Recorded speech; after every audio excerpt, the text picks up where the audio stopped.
प्रश्नावली 5.1 के प्रश्न संख्या 4 को हल करेंगे और उसे हम समझने का प्रयास करेंगे। निम्नलिखित में से कौन कौन एपी है? यदि कोई एपी है तो इसका सार्वअंतर ज्ञात कीजिए और इनके 3 और पद लिखिए। तो सबसे पहले हम जानते हैं कि सार्वअंतर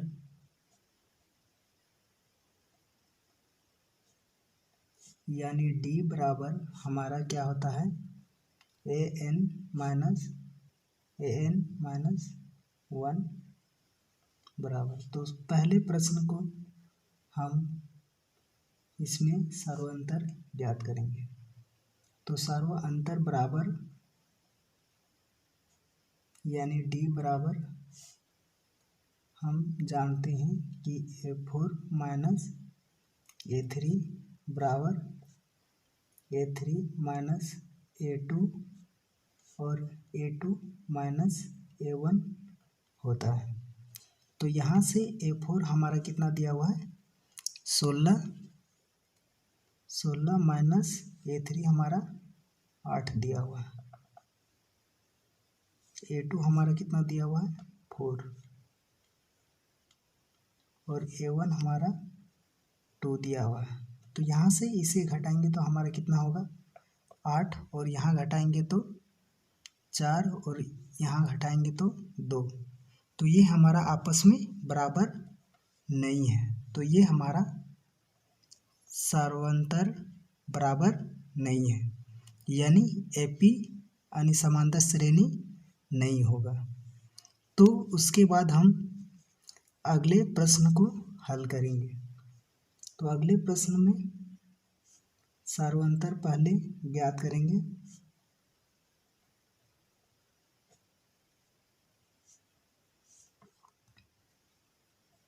A4 minus A3 minus A2 बराबर A2 माइनस A1। तो यहाँ से हम A4 हमारा 7/2 दिया हुआ है माइनस 3, A3 हमारा 3 दिया हुआ है, A2 हमारा 5/2 और ये हमारा पहला पद 2 दिया हुआ है। तो यहाँ से इसे घटाएंगे तो हमारा कितना होगा, तो ये 7 माइनस 3 दूनी 6। तो ये यहाँ हमारा कितना हो जाएगा, 1/2।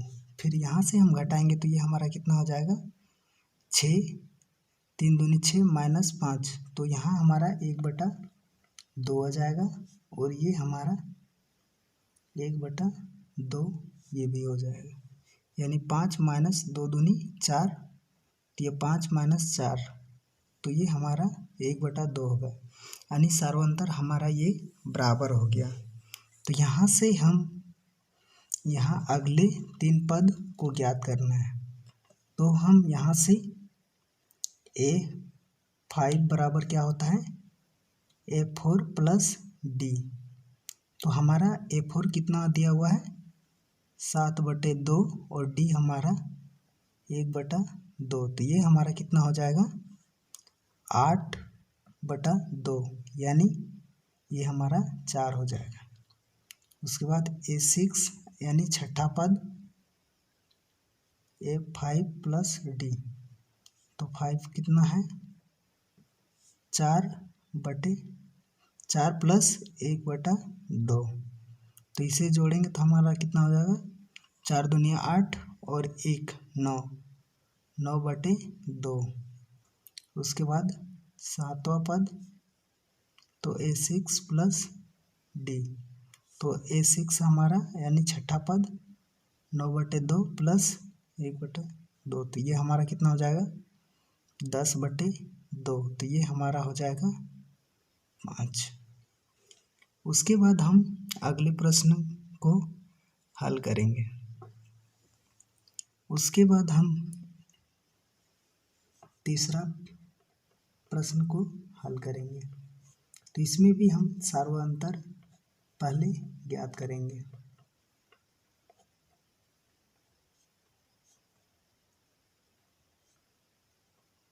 A4 माइनस A3, उसके बाद A3 माइनस A2 और A2 माइनस A1। तो यहाँ से हम A4 हमारा कितना दिया हुआ है माइनस 7.2 और ये माइनस माइनस प्लस 5.2 यहाँ पे दिया हुआ है।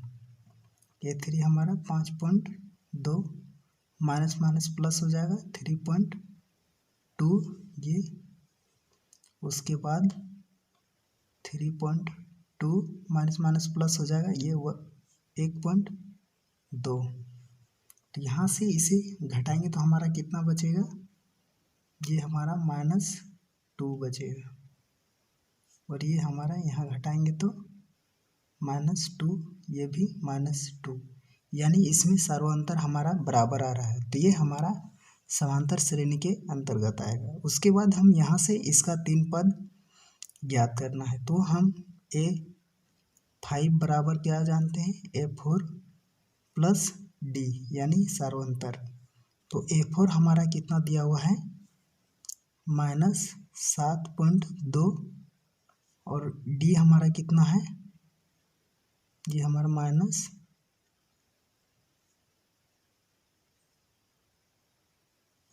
तो ये हमारा कितना हो जाएगा -9.2। उसके बाद A6 बराबर A5 प्लस D। तो A5 हमारा कितना है 9.2 और D हमारा कितना है -2। तो ये हमारा हो जाएगा 11.2। उसके बाद A7 यानी A6 प्लस D। तो A6 हमारा कितना है, ये हमारा -11.2 -2, तो ये हमारा कितना हो जाएगा -13.2। उसके बाद हम अगले प्रश्न को हल करेंगे। तो ये हमारा चौथा प्रश्न होगा। उसके बाद सर्वांतर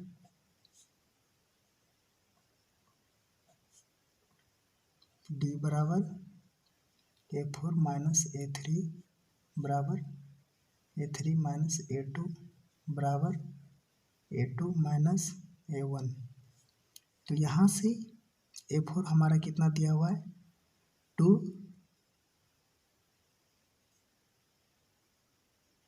और ये हमारा A3 माइनस माइनस प्लस 2 और ये हमारा A3 कितना दिया हुआ -2 और ये +6 और ये -6 और ये +10। तो ये हमारा 4, इसे हल करेंगे तो ये भी 4 हो जाएगा और इसे हल करेंगे तो भी 4 हो जाएगा। तो यहाँ से सर्वांतर हमारा बराबर निकल गया, यानी ये भी हमारा समांतर श्रेणी के अंतर्गत आएगा। तो यहाँ से हम A5 ज्ञात करेंगे। तो A4 प्लस D, तो A4 हमारा कितना दिया हुआ है 2 और D हमारा 4, तो ये हमारा 6 हो जाएगा। उसके बाद A6 बराबर A5 प्लस D। तो A5 हमारा कितना दिया हुआ है 6 प्लस और 4, 6 4 10। A7 बराबर A6 प्लस D। तो A6 हमारा कितना दिया हुआ है 10 प्लस 4, तो ये हमारा कितना हो जाएगा 14। उसके बाद हम अगले प्रश्न को हल करेंगे। तो सबसे पहले हम सर्वांतर चेक कर लेंगे। सर्वांतर बराबर D बराबर A4 माइनस A3 बराबर A3 माइनस A2 बराबर A2 माइनस A1। तो यहाँ से A4 हमारा कितना दिया हुआ है 3 प्लस 3√2 माइनस, उसके बाद हमें घटाना है। तो यहाँ से घटाएंगे तो हमारा कितना होगा ये भी -2√2 बराबर ये 3 हमारा कितना देगा 3 + 2√3 और उसके बाद फिर घटाना है 3 - √2 उसके बाद फिर 3 + √2 - 3 तो इसे हम घटाएंगे तो हमारा कितना बचेगा माइनस माइनस ये हमारा 0 हो जाएगा तो ये हमारा कितना हो जाएगा √2 बराबर फिर यहाँ से यहाँ ये कट जाएगा और यहाँ से ये हमारा √2 बचेगा और फिर यहाँ से ये कट गया तो ये हमारा √2 तो यानी ये भी इसका सर्वांतर √2 यानी बराबर है। तो ये हमारा समांतर श्रेणी के अंतर्गत आएगा। तो यहाँ से हम पांचवा पद यानी A5 बराबर ज्ञात कर लेते हैं A4 + D। तो A4 हमारा कितना दिया हुआ था 3 + 3√2 और D बराबर हमारा √2 तो ये हमारा कितना हो जाएगा 3 + 4√2 उसके बाद A6 बराबर हमारा क्या होगा A5 + D।